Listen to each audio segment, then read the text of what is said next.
Subway restaurant chain has reacted with shock this week after executives discovered that many customers are apparently purchasing footlong sandwiches and eating the entire 12 inches by themselves. A spokesperson for the company addressed reporters this morning. All new at 9 amid a lawsuit asking if the tuna served at Subway restaurants is actually tuna.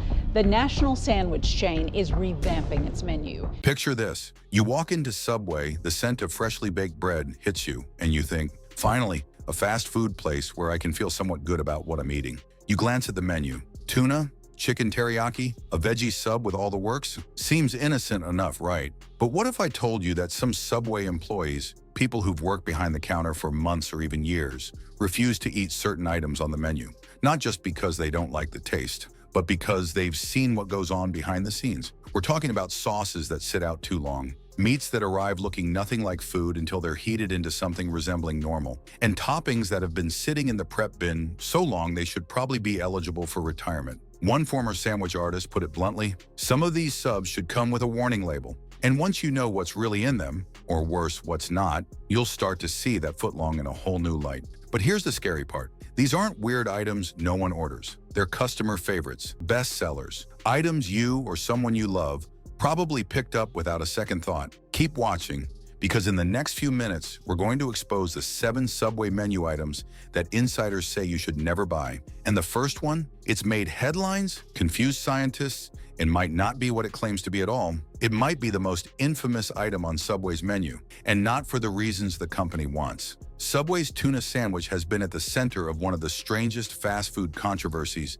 in recent memory. You've probably heard the headlines. In 2021, a lab analysis commissioned by the New York Times couldn't even confirm that Subway's tuna contained any actual tuna DNA. Instead, it found no amplifiable tuna DNA at all. In plain English, scientists couldn't even prove what fish, if any, was in there. Now, Subway pushed back hard. They insisted their tuna is 100% real and wild-caught. But behind the scenes, employees tell a different story. Several former workers have gone on record saying the tuna comes in large, vacuum-sealed bags, pre-mixed and gooey, looking like something between canned cat food and grayish pudding. It's scooped into bins and left there for hours. Sometimes, they say, for days. One ex-employee even joked, "I wouldn't feed that to my dog, let alone eat it myself." But the weirdest part? It still sells. People still order it daily. Maybe it's the illusion of a healthier sandwich, or maybe we've just stopped asking what's really in our food. Either way, this tuna has raised more eyebrows than any other fast food item in recent history,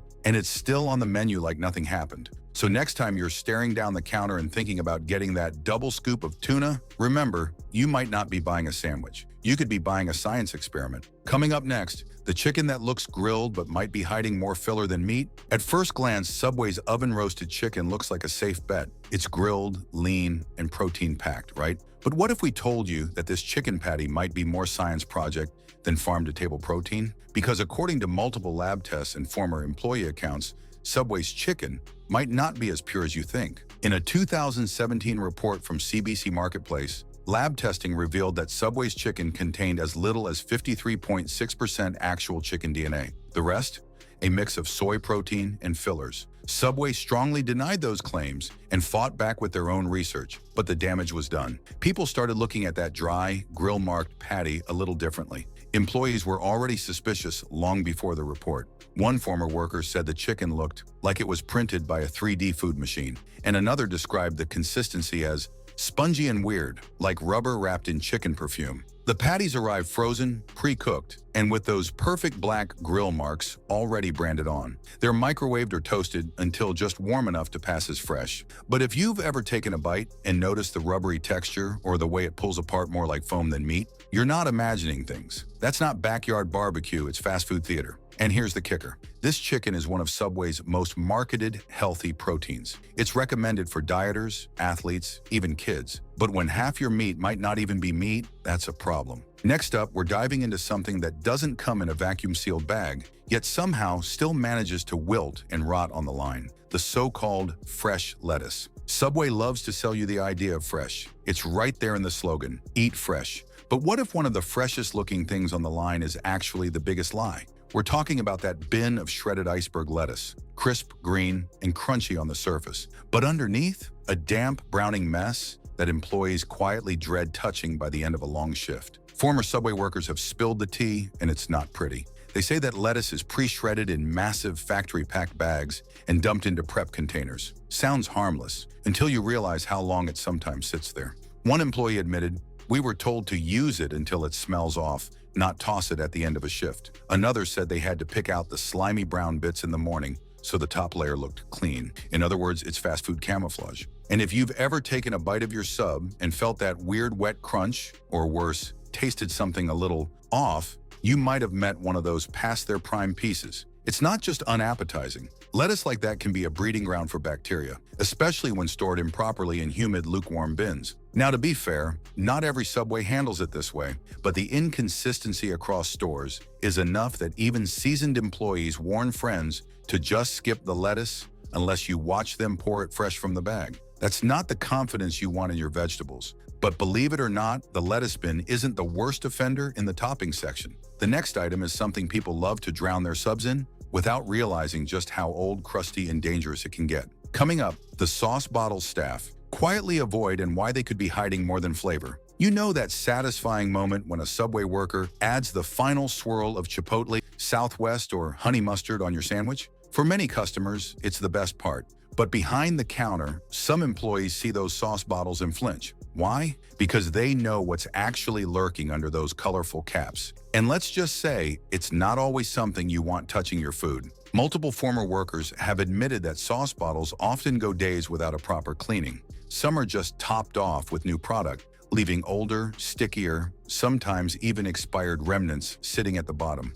One employee described the smell as sour yogurt mixed with vinegar, while another warned, "If the sauce looks separated or smells weird, that's your cue to run." The worst offenders? Southwest Chipotle and mayonnaise. Because of their high-fat content and thick consistency, they're more likely to build up crust around the nozzle. And yes, some staff members have seen mold. Moldavian one worker even joked that some nozzles were so clogged, you could use them to seal a window. The reality is, when stores get busy or understaffed, deep cleaning takes a back seat. That means bottles may be left sitting out at room temperature all day, building up bacteria while no one's looking. So unless you catch a worker wiping the nozzle or grabbing a freshly filled bottle, there's a chance your extra sauce comes with some uninvited extras. But as gross as that sounds, the next item is even worse. It's baked in-house. It's supposed to smell amazing. And yet it's one of the most mishandled, overhyped parts of the Subway experience. Next up, why Subway bread might be the biggest scam of all. Walk into any Subway and what's the first thing that hits you?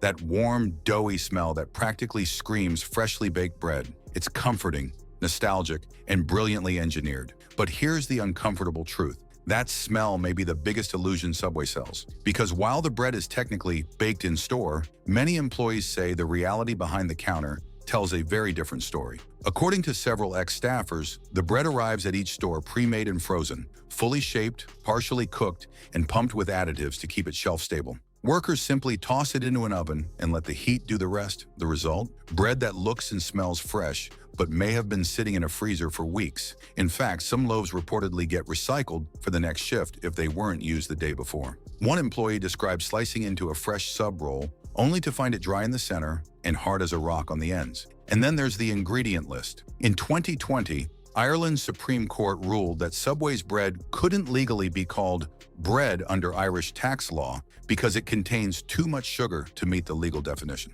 Too much sugar in bread. So the next time you take a bite of that warm Italian herb and cheese roll, remember, it's not necessarily the baking you're smelling. It might just be a carefully crafted scent that hides weeks of freezer time and more sugar than a cookie. But believe it or not, even with the bread, the sauces, and the mystery meats, we still haven't reached the worst item on the list. Up next is something many customers treat like the safe option, but insiders say it's a bacterial time bomb waiting to happen. On the surface, Subway's veggie patty sounds like a safe, healthy option. Plant-based, protein-packed, and perfect for vegetarians trying to avoid mystery meats. But behind the counter, it's got a darker reputation.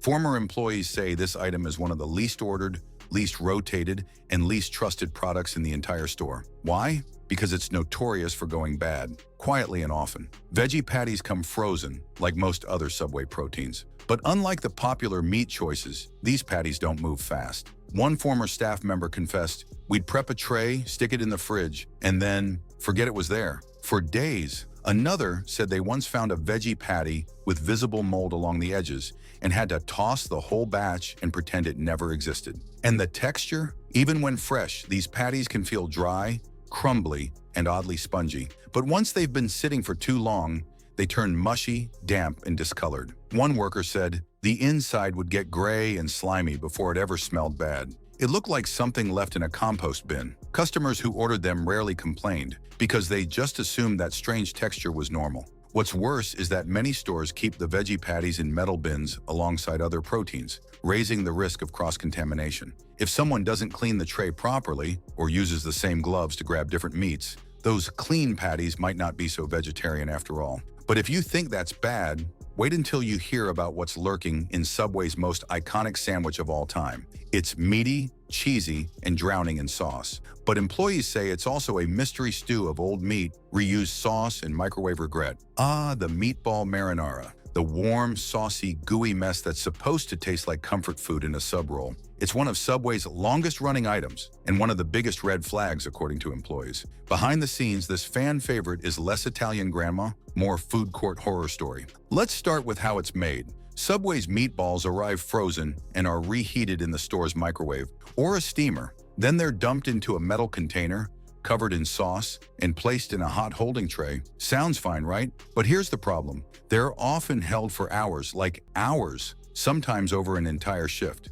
One ex-worker said, "By the end of the day, it looked like a vat of meat slop. The meatballs start out round, but as the sauce thickens and gets reheated over and over, they break down into something closer to a mushy stew. They'd fall apart when you tried to scoop them," another employee said. "Sometimes the ladle would bring up nothing but oily red soup and crumbs. And if the sauce level gets low, some stores just add more marinara without tossing the old batch. That's how you get day-old sauce blending with meat that's already been reheated multiple times." There are also whispers of something even sketchier. In busier locations, employees allegedly reuse leftover meatballs for the next day, cooling them down, storing them overnight, then microwaving them back into circulation. Which means you might be biting into meatballs that have done more time in a fridge than most customers spend in the store. And if you're starting to think the cold cuts are safer, think again. What's coming next involves questionable turkey, fake ham, and a slicer that might be older than your loyalty card. You might think ordering a cold cut combo is a safe, no-fuss decision. Just a stack of turkey, ham, and bologna.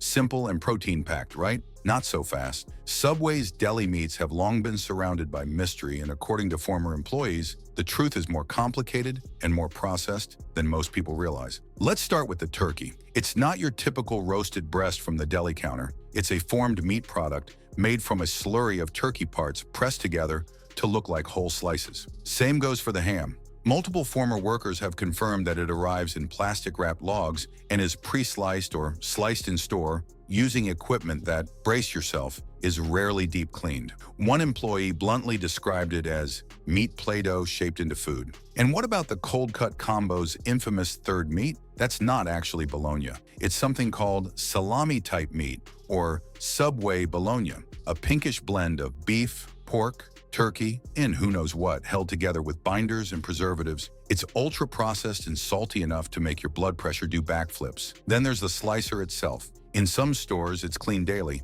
In others, especially during a rush, it might only get a quick wipe. That means your turkey could have remnants of roast beef, tuna, or yesterday's mystery meat clinging to it. Yum. One ex-employee summed it up like this: "You think you're eating 3 meats? Nah, you're eating 3 science experiments with deli paper." But shockingly, none of that tops the final item on this list. It's the healthiest sounding option on the menu. It looks clean, it feels lean, but employees say it's the ultimate bait and switch. Chicken should be the safest bet on any menu, right? Lean, clean, simple, especially when it's advertised as oven-roasted, grilled, or all-white meat. But Subway's chicken strips, those chopped up, microwave-blasted chunks you see in their wraps and sandwiches, are the center of one of the brand's biggest trust-shattering scandals. In 2017, a Canadian investigation sent shockwaves through the fast food world when DNA tests revealed Subway's chicken was only about 50% chicken. The rest? Soy fillers, preservatives, and what one food scientist described as stuff you'd expect in processed snacks, not poultry. Subway denied the claim and fought back with their own studies, but the damage was already done. For many insiders, it confirmed what they'd seen behind the counter for years. The chicken comes pre-cooked, pre-seasoned, and vacuum-sealed in plastic bags. It's reheated in trays and often sits in a metal bin with steam rising off it for hours. You could tell when it was old, one employee shared. It would get rubbery, greasy, and smell like wet cardboard. Some stores would reuse leftovers the next day if it looked okay, meaning customers might be biting into chicken that's done a second tour of duty. And while it might look grilled, those are fake grill marks, printed or seared into the strips before they ever reach your local shop. It's a costume of health food, hiding a reality of heavy processing and questionable texture. So next time you're eyeing that chicken teriyaki or grilled chicken wrap, just remember, it might be closer to a science lab sample than a farm-fresh cut. But before we wrap up, not everything at Subway is a nightmare. In fact, there are a few things insiders actually recommend if you know what to look for. After everything we've uncovered, from the mushy meatballs to the mystery deli meats and that infamous half-chicken scandal, it's no wonder people are rethinking their loyalty to Subway in 2025. The truth is, it's not just about one bad sandwich or a questionable ingredient. It's about trust. Customers want to feel confident that what they're eating is real, fresh, and honestly represented. And when that trust gets broken over and over, it's hard to repair. Subway once built its brand on the promise of fresh, healthy alternatives to greasy fast food. But somewhere along the way, shortcuts took priority. Overprocessed meat, sloppy prep, reused ingredients, and fake grill marks became the norm behind the counter, and consumers noticed. Social media blew up with horror stories. Former employees stepped forward, and slowly foot traffic started to fade. But it's not all doom and gloom. As we saw, there are still redeeming options if you know what to look for. A freshly baked roll, some crisp veggies, a soft cookie at the end of a long day. Those simple wins are still hiding in plain sight. The problem is, you shouldn't have to play detective just to get a decent sandwich. So what's the real takeaway? Subway isn't doomed, but unless it returns to transparency, quality, and genuine care for its customers, more people will keep walking away. Because in today's world, one bad bite can go viral, and loyalty doesn't come cheap. Trust your instincts, read between the menu lines, and remember this next time you walk through those sliding doors. Just because it's on the menu doesn't mean it's worth the risk. If these behind-the-scenes truths are opening your eyes, you're not alone. We dig deep to uncover what really goes on behind your favorite brands, and there's always more than meets the eye. So if you want to stay one step ahead of the marketing tricks and get the real story every time, go ahead and hit that like button. And make sure to subscribe, because we're just getting started. Every click helps us shine a light on the stuff they hope you'll never find out.